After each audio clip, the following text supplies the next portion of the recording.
Boreout, do we know what that means? I've never heard the term. It seems like it could be connected to the word boring. Yes. Grad student Ellie Botch is on the right track about the term boreout.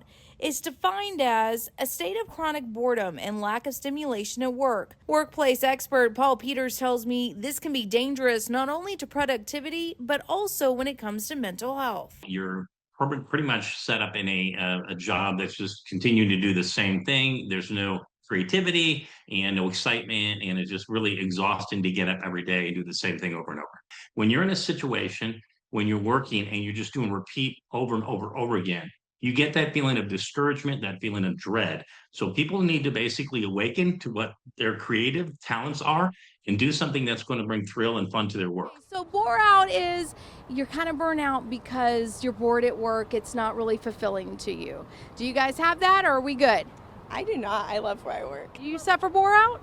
No, I work at the American Quarter Horse Association. I love my job. These ladies do all they can to stay occupied and keep burnout and boredom at bay. Compared to boreout, burnout goes a step further, overwhelming you physically and mentally due to overwork and stress.